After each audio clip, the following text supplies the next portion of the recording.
part of our mission takes us to Epic Fitness Solutions, the facility in Eugene, Oregon. We had the amazing opportunity to interview the owner, Will.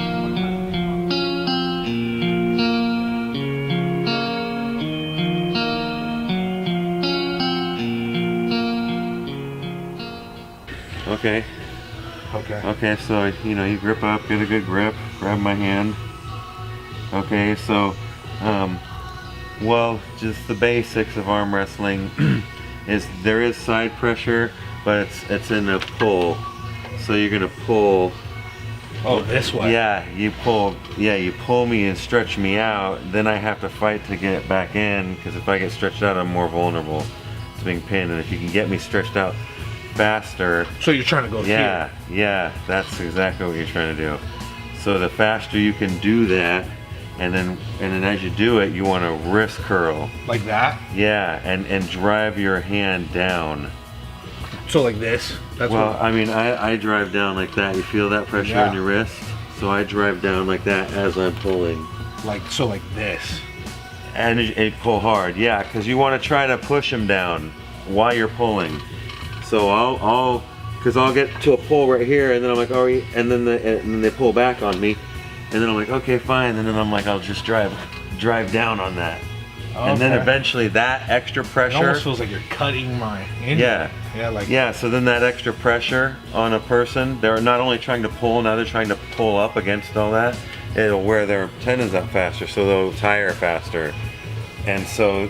If you can just hold like that, sometimes that's all I need to do is just hold like that for 20 seconds or whatever, and just keep grinding a little bit more, and then you can just grind somebody down. Like on a pro level, if you're competing against another good pro, a lot of it comes down to who hits the person hardest in the beginning. Who gets that? When they say go, who's the fastest off the go? So who gets the guy going down? Yeah, a lot of time the whoever gets that start usually has a really good chance of finishing it. Although there are guys that can catch and then pull their way back. But anyway, so we get in these grind matches and stuff like that. If you catch and you're pulling your way back, you want to learn how to use technique to kind of wear your opponent down faster, and the wrist and hand, because that's really what this is a battle of the wrist and the hand, Okay. And then the forearm gets tired because the ligaments in here aren't strong enough for your opponent's ligaments are stronger or whatever. Their technique, they know how to use everything better. So yeah, dude, arm wrestling is a lot of fun because person versus person. So I might be stronger than you down there with lifting a weight over my head, but on the arm wrestling table, you might be stronger than me because you have this like other ability. So it's a different kind of strength to have. It's man versus man. It's not a weightlifting competition. It's not like it's 500 pounds. It's always different because the pressure you provide on every match is always different. So that's what's so fun about arm wrestling is it's like, even in practice, sometimes I lose to the guys. Most of the time I win, but sometimes I lose, and so it's like some of that, Is it more strength, you think, or technique? Oh, both. You have to have both. But technique will help you like how I'm grinding and stuff like that, but you still got to be strong enough to put it on. Like if you're not strong enough, somebody's power can overcome your technique, because I've done that too. If I get you in the press, there's no matter how much technique you have, you're not getting out of that unless your press unless your top roll is stronger than my press. Sometimes all you get is like a little knuckle. When I was arm wrestling Devin Lorette. Oh, you arm wrestled Devin Lorette? I beat him. You beat him? In the straps twice. I got video of it. Yeah. He's one of the best arm wrestlers in the world. Yeah. So anyway, I had him in my press, and he was top rolling hard, which is rotating up into this move. Yeah. And he top rolled hard right into this knuckle right here. Yeah. And then I drove him down with just that knuckle pressure. Oh, so that was just catching right there. He caught me, and all I had was this knuckle right here. And I drove my knuckle into his wrist like that. Can you feel that? Yeah. When you go hard, I go hard, and I drive really hard. But just to that one little spot, and I found a weakness in his wrist, and I was able to drive him down to the pad. He beat John Brzezinski, didn't he? Now I'm not saying I can beat John Brzezinski or any of those guys, but he's the greatest arm wrestler ever, isn't he? Yeah, but but that's another thing. it's like fighting. It's like if you've ever done a cage fight or whatever. So I did, a cage fight, but it's like I can beat you, you can beat him, but I can't beat him. Yeah. It's the styles make So matches. styles too, so he had never felt a position like what I did. And I was telling him, I was like, yeah, you feel that? And he was like, yeah, I felt it. He felt what I did. Now, Devin, he was a special forces guy before, Yeah, right? so was I, man. So Yeah. I had paid for him to, well, not me personally, but a group of us, we all put together and had him come do a seminar. Oh, We all wow. paid to have him come do a seminar here at the gym. And then that day, everybody that wanted to arm wrestle, I had people from all over Washington and all over Oregon and stuff that came to get a chance to pull him. So you were a ranger, right? Yeah, You were an Army Ranger? yeah. So what was your journey like? How'd this all come to be? Oh yeah. Well, I got started when I was 15. Okay, if we go way back in the beginning, this goes back even further to when I was 5. When I first saw the movie Conan the Barbarian when I was 5 years old, I watched it. My parents had rented it or whatever, and I remember watching it. I wasn't supposed to or whatever, but I watched it. And I was like, Arnold. I see it hit that, and I was like, I want to be like that. And then from that point on, I'd say until I was 15, I played sports trying to find that. I tried wrestling. I tried a lot of different sports, and I didn't.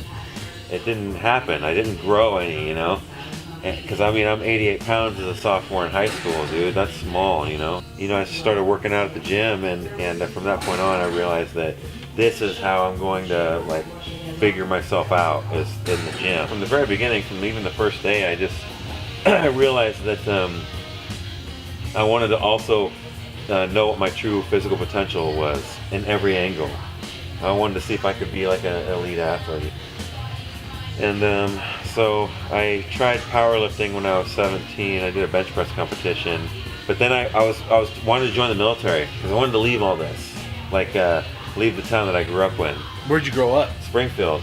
Okay. I grew up here. You wanted to get out. Because I didn't feel like this was a good place for me. I didn't really have any friends, and I didn't know. I felt like I wasn't smart enough to go to college. I thought I would fail college. And so I was like, I need to go in the military. I need to do what my dad did. So you went in the infantry. Yeah, I went infantry and just like my dad. But then, when I was in basic training, I was so good physically. I was physically the fittest guy there. I loved working out, so I was always working out on my free time. We had an hour every day to write letters or do your laundry, and I'd go downstairs with my laundry and go outside and work out on the fucking pull-up bars and the dip bars. And the drill sergeants see that. And I always did it. I was always doing curls with the mop buckets full of water and with a broomstick in between, doing curls like that because you didn't have weights in basic. So I would make weights. I got creative, man. I did whatever I could. But to me, joining the military was not only a way out, but it was a way to get paid to work out.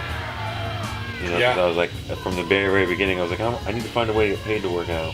And so I made it through airborne school, and then I went on to Ranger indoctrination program and made it through and became a Ranger, and then went on to Ranger Battalion where I served there.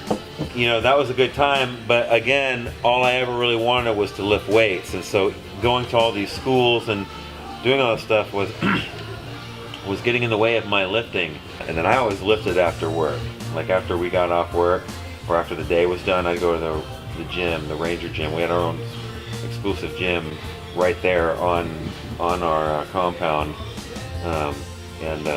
man, that's a trip too, to be a part of something so special that you have your own compound within a base, and these bases are like little cities. So I like to go to the gyms and work out at different gyms. That's what I did when I was younger. That's How big were you at that time? Oh yeah, good question. Yeah, when I went into basic training, I was 145 pounds. So from the time I started lifting, it took 13 months to gain my first 10 pounds. But then by the end of my first year, I'd gained a total of 20. By the end of my third year, I'd gained 25 more. And so I had worked my way up to 145 pounds. So right before I joined the military, I already put in like 2.5 years of lifting, and I went from 88 to 145 on my own, and in 2 years, and I really was So just you almost looking on- doubled in size. Not Almost, quite. yeah, right, yeah. I put a lot of size on, but I was still really small. But yeah. And then by the time I joined the military, I was 145. By the time I left the military, I was 185. So I put 40 more pounds on. And then from the time I got out of the military in 2002, November 2002, I was 185 till currently now I'm 245. So what'd you do right out of the military? I started going to school. You know, I went to school. I was going to school for human physiology. And I was also working. I worked part-time at Blockbuster Video. I was going to school at the time, so I just needed a part-time job to make, you know, so I could have money to have fun with. Yeah. You know? While you go to school, yeah. Yeah, because I was using the GI Bill that I earned from being in the military. So it was just a little extra cash. Yeah, you know, so I wasn't living off of that. That wasn't enough. It was a minimum wage job, part-time. So it was just like spending money, but I wanted to have spending money. You were really like Rambo working at Blockbuster. Yeah, if you can imagine that. Can you believe that? I think about that myself. I'm like, wow, how is that? That's crazy. So at that point, did you have a vision to start a gym? I mean, what was your aspiration? No way, what dude. were you thinking? I mean, I didn't even have the confidence to be a personal trainer, dude. When I first got out of the Army, I took a personal trainer test. I thought I was all that because I'd been lifting for like 6 years or something like that. 6 years under my belt, and I thought I knew so much about lifting. I couldn't even pass the test, dude. Even though I know how to get results. Yeah. I can't tell people how to do that. All I did was my main vision was I wanted to be an athlete. So I focused on trying to be an athlete for years. So you had that in your mind though, to do bodybuilding. And Yeah, I always wanted to be built, you know, like the idea for the gym, you know, that didn't really happen until around 2009. I was 28 then. And then I started thinking about what it would be like to have a gym. Man, if I had my own gym, this is what I would do, you know. all like, you're doing is training all the time. Yeah, Dang. so then I was like, if I had my own gym, you know, and I was like, yeah, but that'll never happen because you gotta have all this money to make this happen and all that stuff, and I didn't know, you know. And really all I needed at the time was just more self-confidence that I guess you can, you just piece it together one piece at a time. And that's what I did here at this gym. I pieced it all together, just one piece at a time. I just get more and more every year, you know. And then When did you start competing? that was 2004. I was 23. I didn't plan on competing until I was 24, but I was 23. I had gotten out of the Army and wanted to train for a full year before I attempted to compete. And that was in bodybuilding? Bodybuilding, yeah. So I won that's my the first thing contest. you did? Yeah. You won it. I won my first contest, yeah. What contest was that? It was the Oregon Ironman Natural back in 2004. The 2004 Oregon Ironman Naturally. And I That's won awesome. the novice. I don't win the novice middleweights at 176. Remember, I'm 245 now. Yeah, so you were a 176 pound bodybuilder. I cut down to 176. Natural bodybuilder. Yeah. And then when I got into strongman, I realized strongman was just the sport for me, you know, because I didn't have to look a certain way. All that mattered was how much weight I could lift, if I could do it the fastest or the most. And I was like, so you can look however you want, but obviously the better shape you're in, the more weight you're going to be able to lift. So it's important to eat right so you can have energy to be in the right kind of shape to lift these weights, you know, because you need to be fast, you need to have cardiovascular health. I mean, there's so much that goes into, you got to be strong everywhere. So there can't be no weaknesses. So that consumes you, dude. Like, I got consumed with it. All I cared about was being as good as I could be in every event and lifting as much as possible in every event, as fast as possible in every event, you know. And then eventually you get to the point where I'm at now, where I'm like, I just can't do it like that anymore. You know, my body just will not cooperate with me like that anymore.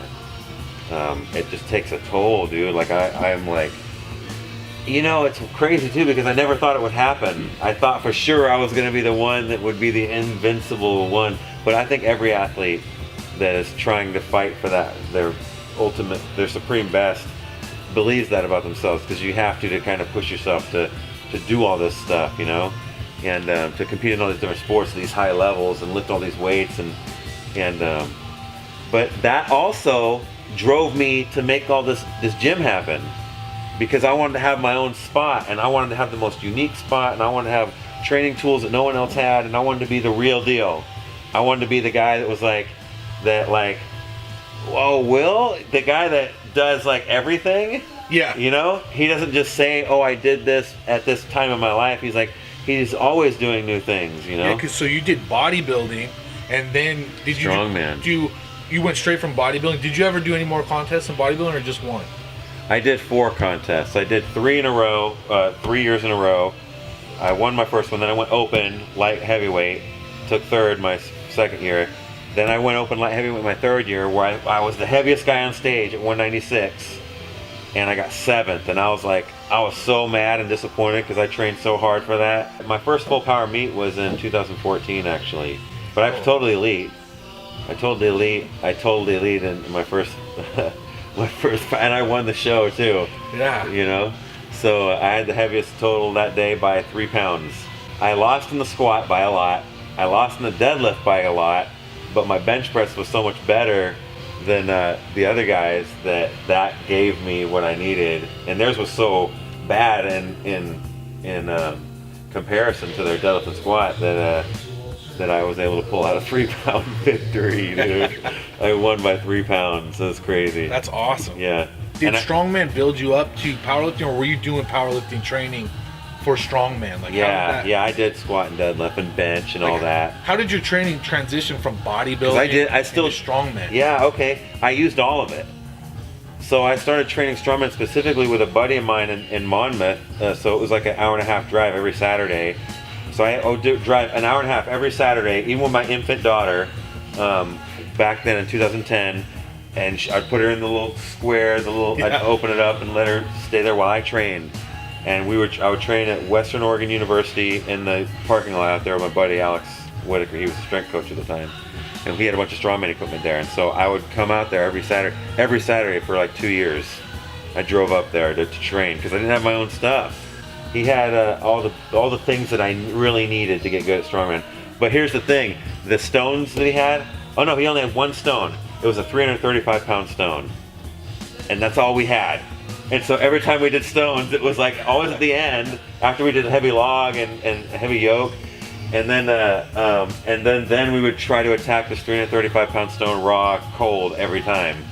Like no warm up. There's no 250-pounder or 200-pound stone warm up. So that's when I saw the flaws of not having enough of the right equipment. So when I built this gym, I was like, I want to have equipment that I can accommodate the weakest person up to the strongest person. And build them up. Yeah, and have a lot of different goals. So, okay, so you hit the 95-pound stone, the 120 is next. The 120 stone, the 160 is next, or whatever, So it's like you don't have to just hit a 330-pound. Yeah, so I've got a lot of stone. I got a lot of equipment down there for that very reason, because I wanted to be able to, and I knew that I wasn't going to be able to do it at a high level forever. I'm not going to be able to just lift that 400-pound stone every time. Eventually, I'm not going to be able to do it anymore. So I want to have smaller goals that are still challenging, like maybe hit the 350 for a double for as many years as I can keep that up. I found out about you because you were training Shorty Weichel, right? Yeah, he was a client of mine for years. You were training Shorty Weichel, and so then I started paying attention. I started watching videos, and I couldn't believe what I was seeing. I was like, you had a video of you squatting 225 for 100 reps, and I'm like, who does that? I've never heard of anyone ever doing this in my entire life. Like, who is this guy? And then you're squatting, I think 315 for 50, 405 for 20. Those were. I did 455 for 20 as my heaviest ever 20 rep. 455 for 20, 500 for like 10, no belt, no knee wraps. I mean, you got tons of videos of that. Yeah. And I just couldn't believe it. I was like, I've never seen. You did a 500-pound deadlift for like 50. Oh yeah. I've never seen anything like it. That was a hard workout.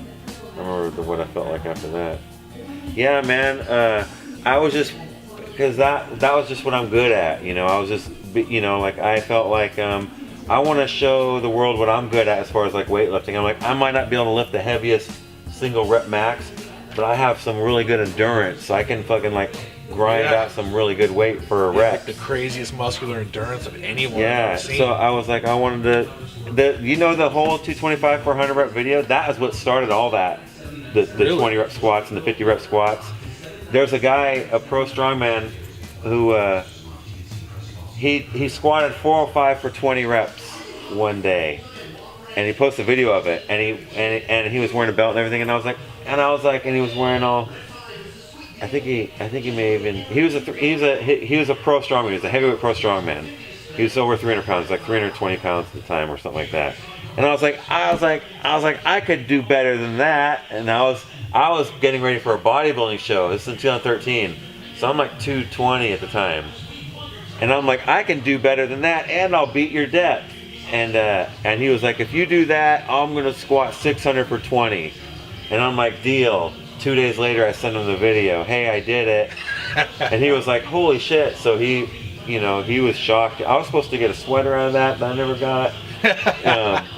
Anyways, but then I was like, oh yeah, I was like, because he said that there was a buddy of his that tried it and failed at 98. And I was like, yeah, well, I'll do an even 225, and I'll make the 100, and I won't fail. And when I hit 100, I had like, in my mind, I had like 30 more reps in me. I could have done 30 more if I needed to. Wow. I was like, no problem. I was so like, fucking, yeah, I fucking did that shit. But I can tell you this though, at 30 reps, I wanted the weight off my back. When I hit 30, I was like, this fucking sucks. Yeah, I've done 225 for like 30, and I couldn't take it. Yeah. It was too painful. Yeah, that's what I was thinking. This hurts I was like, so this bad. sucks. So you can imagine. That's it why I just couldn't get believe worse. it. I was The pain. like, how does he do 100? That doesn't even make sense to me. Well, I mean, you can see it building. I mean, I'm in pure pain. Like when I'm at 50, I'm like, 50, yeah, baby. And I'm like, fuck yeah. Once I hit 55, I knew I was like, I'm gonna make the next 45. I'm gonna make the 100. I was counting by 5, so I told myself 20 sets of 5. Oh, in your head. In my head. That's how I did it. I was like 1, 2, 3, 4, 1. 1, 2, 3, 4, 2. Okay, you're on set 11. Okay, get to set 12. You just never rack it. Yeah, well, that was the whole idea. I was like, I'm gonna hold. It took me 7 minutes and 11 seconds. And I remember when I got to 60, like I could feel like I never felt my spine before buzzing like this, but I could feel from the like the tip of my skull here in the back, all the way to the tip of my tailbone. I could feel my whole spine was all fucking like lit up, the whole fucking back. And I can also feel like fat melting off my face. I felt fat burning off my face as I'm doing it. I could, because all this energy systems, like I burned through all my liver glycogen, and I was burning through all my muscle glycogen, trying to make these reps happen. I'm trying to focus on breathing, trying not to lose my balance, because that will zap the shit out of me if I have to reposition myself. Yeah. So trying to stay steady at all times, like staying in the same exact movement, focusing on my breathing, and not thinking about pain. Has anyone else ever done that? I've never seen No, there's no other video of No John Allen did 218. He did it in kilograms. He did 218 for 98 because he weighed 218. But I weighed 219 and did 225 for 100. You're the only person who's ever done it. I got a video, and I was like, I got video proof. I got video proof of me weighing in, so you can see that I really did weigh 219. So I weighed you in. didn't use a belt or anything. You were like, no belt, nothing. Yeah, well, because I knew a belt would actually constrict me. It would actually be worse to wear a belt. You want your fucking stomach. So I knew I was gonna want to fucking be able to expand my stomach as much as I needed to when I got really tired. Because I also knew 225 ain't heavy. To me, I was like 225. I could do that. I don't give a shit how tired I was. I could crank out 5 reps no matter how tired I was. You know the 315 for 50? Do you know I hit 2 sets of 35 before that. I tried a set of 35. My first set, I got to 35 and I was like, I couldn't take it anymore. I racked it. I was like, what the fuck? I get up under the 315 5 minutes after I just did 235 for 30, or after I did 35 reps and failed at 35. I gave myself 5 minutes. I was like, okay, we're gonna fucking do this time. I was going for 100. I wasn't even trying for 50. God. And I do it again, and I fucking get to 35, and I'm like, I couldn't take it. I was like, oh my fucking God. I was like, what the fuck? I had to go to a business meeting. So I went to a business meeting, and the whole meeting I'm thinking about this lift. I'm like, okay, there's no way I'm going to be able to get 100 with 315. Fuck. But I was like, okay, but you're going to go back and you're going to hit 50 with no belt. That's how you're going to make up for this shit. The same day. So yeah, just a couple hours after I hit 30, my last set of 35. So I did 70 reps already with it, and then I'm like, I come back a couple hours later and I'm like, okay, and I had my buddy with me because I was training him. He was a fighter, Casey Lasley, and I was training him, but I was like, I needed to hit this set of squats first. So he films me, and I hit those squats with no belt at my house in my backyard and shit. And then I fucking was just like, yeah, I fucking did that shit. But I was in pure pain. That was a lot of pain. That was a lot of pain. The one that caused the most pain, where I felt like I couldn't stand, was the 455 for 20. I couldn't even take a step forward with that to rack it. I couldn't even rack it. I had to dump it off my back because my core was so wobbly from hitting those reps. When I hit, like, I don't even know how I got from 16 to 20, because I was like in a whole other zone. I'd hit 455 for 15 one other time in my life when I was like 29, and I hadn't hit it again for years. So I'm fast forward, I'm 32, so it's been 3 years since I had done this, and here I am trying to break that. 15 took everything I had, so I hit 15, and I'm like, don't think about nothing, fucking just go again. And just go. Don't think, because if you think, holy shit, this is hard, then it's going to get really hard. So that's the hardest one you ever did, the hardest set of your life. The 455 or 20 was the hardest squat I've done, besides the 225 per 100. The heaviest squat I've ever done was not as hard as the 455 for 20. The squatting heavy is that one big burst of like 10 seconds worth of effort. What's the heaviest squat you've ever done? 675 in the gym. And then I attempted a 660 2 years ago, but it got red lighted. But I mean, I looked at competition. I looked at the depth, and I felt like I was good enough. But you know, you got judges looking at you from other angles, so they see things that you don't see. You know, so for me, that was probably my best ever squat. That 660, even though it didn't get counted by the judges, or I think one judge counted, the other two didn't. But you won your first powerlifting meet, you said. I still totally lead at that tournament 2 years ago. Yeah, I still won the contest. I still had the heaviest total.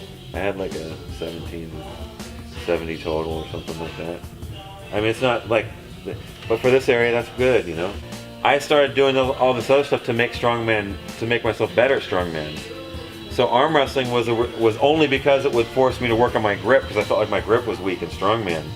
So I was like, how am I going to train my strongman but train hard enough, because I can't see myself just doing wrist curls. I got into it to help my strongman be better, because remember, I was really committed to being a champion as good as I could be for as long as possible.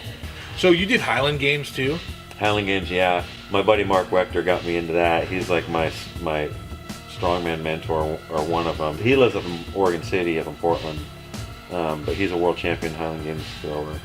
And he was also a former lightweight pro strongman. And so what else have you competed in? Moss wrestling, which is this, where you wrestle over, you have a stick, like this board right here. You see this board? I'd be on one side. I think I've seen this, where you get the sticks. And the sticks right there, and then you try to pull your opponent onto your side, or you pull the stick out of their hand, or you pull them off balance, where they roll off the board. In strongman, I competed for, from 2005 for 13 years. I got 13 years out of my career in strongman. And now you're coaching people. Yeah, training, coaching, all that. Yeah. So you built this gym, and now you're coaching other competitors and teaching people how to. Yeah, remember, like I said, I built this gym out of a necessity so that I could also be a better strongman and be a better athlete. And I also knew I wasn't going to do it forever, so I knew if I was going to build something, I wanted to be able to build something that I could also teach other people how to use. Cause I like seeing people use my stuff. I like seeing people in here doing stones, or seeing videos of people doing stones, or farmer's walks, or pulling trucks, or whatever. I have all that equipment, so I love seeing people set it up and use it. It's cool, man. In the beginning, I said I didn't have the confidence to become a trainer when I first got out of the Army. You might think like, oh, well, you were a ranger and all that. Yeah, I was confident in certain things, but like school stuff still, intimidated me, and so. Especially failing that test, I didn't get the confidence to try again for 7 more years. But 7 years later, I tried again, and I passed the most prestigious one that you could get, the National Academy of Sports Medicine. So I passed that test. It took me 6 months of studying to pass that test, and I did it. I did it all. And that made me believe that I really was meant for this life. And so when that mindset clicked in, then it was like, okay, the dream is back on. Will's story was amazing. It simply defined what gameness means. Yeah, there you go. That's it. That's it. Control it. That's it. Yeah, nice job, Scotty. All the way past the cone. All the way past the cone. Past the cone. Past the cone. Good. All right. Yeah, baby. Irish Fighter by Brittany Ayala. My Irish fighter with the warrior tides. You took no prisoners, you told no lies. I dressed in black and then I cried. But in my heart, you'll never die. My sister wrote that after my best friend in high school got murdered. Nothing is promised to you in this life.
Right at 265, just gotta keep it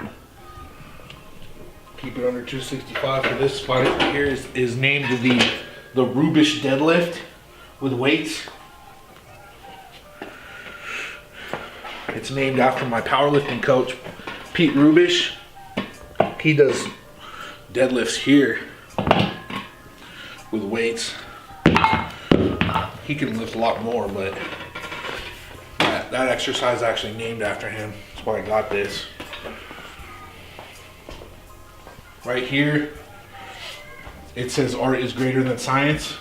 And I was listening to Charles Poliquin talk once, and it was just one of my favorite things I ever heard, because he said that the science always follows the art.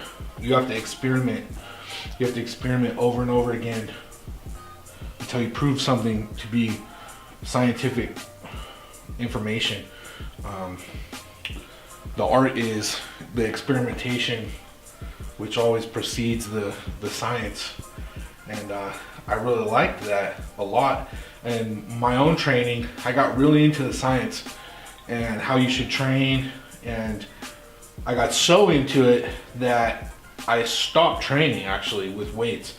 I completely stopped training because I wanted the perfect workout so badly that I couldn't even train unless if I did the perfect workout.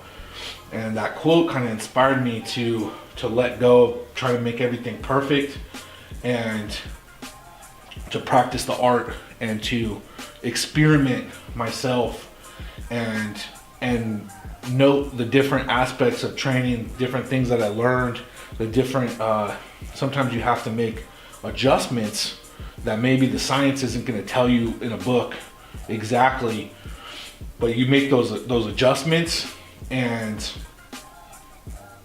you learn, like, oh, that's from real world experience that it helps to do this or that to get that science, to get to that point. And that even becomes the science. However, there's a guy that I've been talking to. His name's Justin Harris. I started listening to him a lot, and I connected with him. I'm going to start working with him after this fight on my nutrition. So Justin Harris, I've been talking to Justin Harris. I'm going to do my nutrition with him after this fight, and Justin's making me believe in science again. He's just the most brilliant mind in nutrition that I've ever heard, and he breaks things down into absolute undeniable truths. This is my certifications. I got this one under Tom Platz. Tom Platz actually trained me to get that. And Fred Hatfield, the founder and president of the ISSA, I got to talk with him, become friends with him, and he mentored me as well. This certification, I don't believe that they offer it anymore. It's from the International Association of Resistance Trainers. And this is kind of the training philosophy that I prescribe to, high intensity training. That is my bread and butter. That's what I've done more than anything. That's what tends to work best for me. This here is Paul Anderson. Paul Anderson was an Olympic weightlifting gold medalist. And Paul Anderson is said to have been the strongest squatter to ever live. A lot of well-known weightlifting world champions witnessed him do things like squat 900 pounds for 10 reps with no belt, no knee wraps, without a warm-up, really rapidly. Otherworldly things he could do, and people, they testified to it. It wasn't official. They didn't even have official powerlifting back then, but he basically did powerlifting to build his strength up to become an Olympic weightlifting world champion.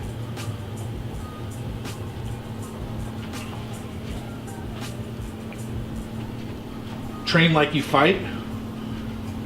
I wrote that up there because I had a really bad habit.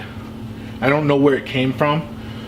I think just trying to be overly technical, but with my mixed martial arts training, I had a habit of going really lightly and not going hard, and just trying to work on my technique and be super technical. And I don't know why, I just thought that would be the best method. I don't know where I got that from, trying to master my technique. But I realized, because of my powerlifting, that I would never do that with my powerlifting. I've never come to the gym and just worked technique really light, ever. I've always gone really heavy. I've always gone really hard, and it works. And I don't think it would work at all to just try to work on my technique. Here's Benedict Magnuson. He's the world record holder in the deadlift. He deadlifted 1,015 pounds raw. That's why he got a place here on my wall. I believe Pete Rubish will break that record eventually. You could say that Eddie Hall has the world record in the deadlift. He does. Eddie Hall might be the strongest man who ever lived, possibly. But he did it in powerlifting rules where you could use straps. So it's a little bit different. This is just a raw powerlifting record. Eric Spoto, one of the most phenomenal bench pressers of all time. He had the world record. 722 pound raw bench press, and his bench press is just flawless, and that's why I wanted to put him up there as an inspiration. To me, he did it with such ease. He seemed to be the greatest bench presser of all time. His record was broken though by Kirill Sarachev, who bench pressed 738 pounds. I think Eddie Hall could have possibly broke that record as well, but he just doesn't really care for powerlifting that much. Bill Kazmaier is a guy that I've got to talk to, become friends with. He's a Christian man, because the one who is in you is greater than the one who is in the world. He told me that that's his favorite verse. Bill Kazmaier is widely considered the strongest man to have ever lived, the greatest strongman competitor of all time. He was so dominant, he won 3 World's Strongest Man titles, and they didn't invite him back again because they wanted more competition amongst the other competitors.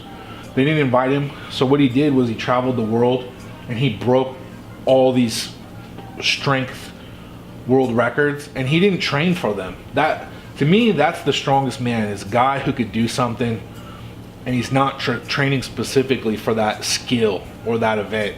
So he would go and do these tests of strength, and he didn't train for them at all specifically, and he would break the world record. That's why I think he is the greatest of all time. I got some jiu-jitsu medals over here. I hung those up. I've competed a ton in jiu-jitsu, and those are just medals that I didn't lose, that I still have. I have a picture of Ronnie Coleman there behind the bars, and it says lightweight baby. After Arnold Schwarzenegger, I would say that Ronnie Coleman was my biggest inspiration, and he became my favorite bodybuilder of all time, and I would consider him the greatest bodybuilder of all time. He's the strongest Mr. Olympia ever. He's a Christian man as well, and a very humble person that lost a lot before he started to win, and then when he won, he just dominated from that point forward. Here's my rooster.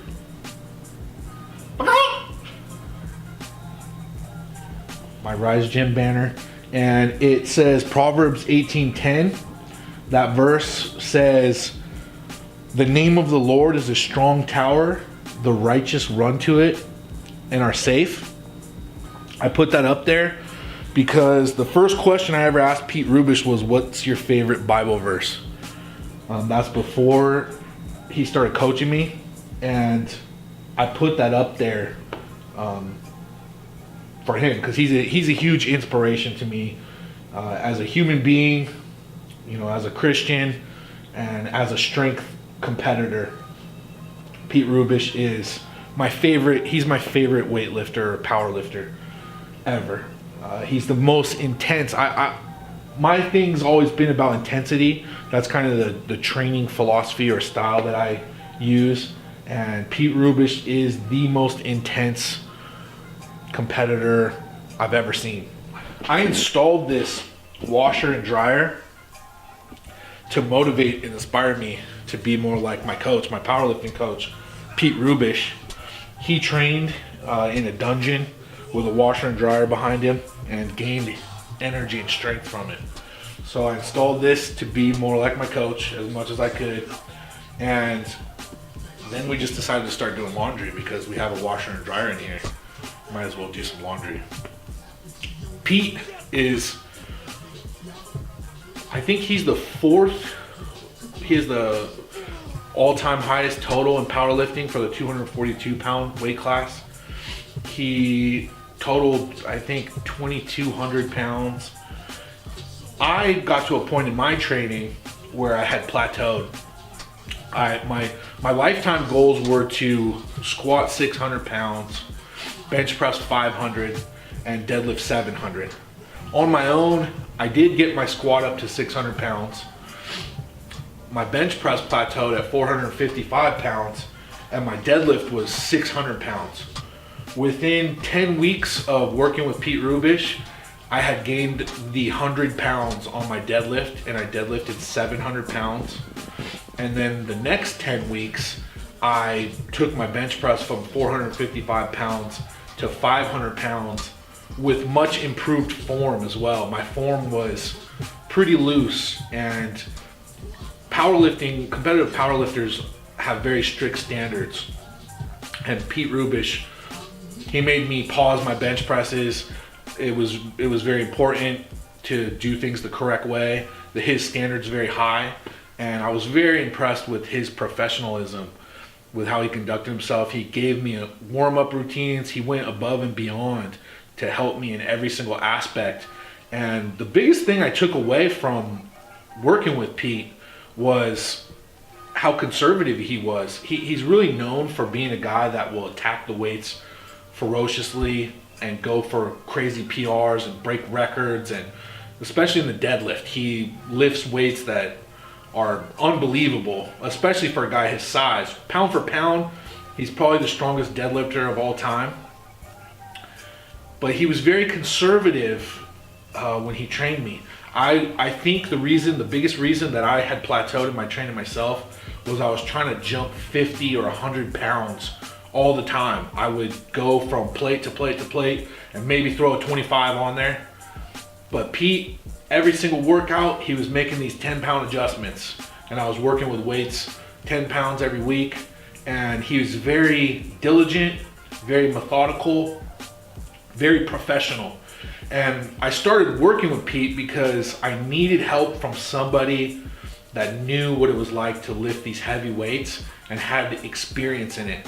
Because I realized that you can have all these theories and you can have all these ideas, but if you don't have the experience, you don't know what you're talking about, in terms of you just haven't gone through it, so you don't know what it feels like. You don't know the things that you have to take care of. You have to take care of your shoulder health. You have to warm up properly. He had me doing a really extensive warm-up routine, and he helped me to achieve my lifetime goals within literally 20 weeks. So these were the goals I had set for my entire life. That's all I wanted to do. The reason was because those are the weights that Arnold Schwarzenegger lifted, and Arnold Schwarzenegger was the guy that got me inspired into training with weights and really got hooked on it, because I was a huge Arnold Schwarzenegger fan, and I wanted to lift the weights that Arnold Schwarzenegger lifted. And those were his numbers. Arnold Schwarzenegger squatted 600, benched 500, deadlifted 700, and I wanted to lift the same weights. And that was my goal in my lifetime. I said, I want to lift the same weights Arnold did. But I had set that for a bucket list type of thing. And literally within 20 weeks, Pete Rubish took me all the way there. And I'm so grateful. He's such a great coach, such a great person. Here I have a quote from my longtime coach, Sam Sleezer. When I trained with Sam, I really went to him with the mindset. My first coach, Matt Rupert, he's the one that sent me to Sam. And in my mind, Sam was going to be my custom auto. I was like, I'm going to go and train with custom auto, and I'm going to be Mike Tyson. And he's going to be my mentor, and he's going to tell me everything to do, and he's going to completely train me in everything in life and fighting, and be my mentor for everything. And shockingly, for me, Sam refused to do that. And Sam would always tell me that he couldn't think for me, he couldn't realize things for me, and he would tell me that I had to think for myself. And that was really the biggest lesson I learned under Sam Sleezer, was to think for myself. He was like, you need to make your own decisions in life, you need to think for yourself, you need to realize things for yourself, you need to figure out things for yourself. I'm not going to give you all the answers and tell you what to do. And it was really hard for me to go through that, actually. That wasn't an enjoyable experience, because I really wanted him to almost be like a Navy SEAL drill instructor to me. And he wasn't like that at all. He was not like that. He was there for me, but he would not play that role. And over the long haul, I realized that that was the greatest thing he could have ever done, because it made me more of a self-sufficient type of person. Whereas if you do look at like a Mike Tyson, when Customato died, it was very traumatic and tragic for him, and he didn't know how to cope with it. He wasn't prepared to think for himself. So I'm really thankful for that message. That's one of the biggest messages of my life. That's why I put it up there. Over here, Moop, he's the one that sent me to Sam.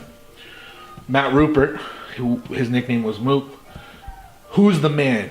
And with Moop, everything's about manliness. Everything's about manliness. And if I said, hey, you know, here's this strong man axle, Moop would say, let's see who can lift it. Let's see who's the man. And he was always like that about everything. Everything was like, who's the man? And it was, if we were working together, he'd say, let's see who could work harder. Let's see who's the man. I got a great story about Sam Sleezer. It's one of my favorite stories about being a fighter that Moop told me.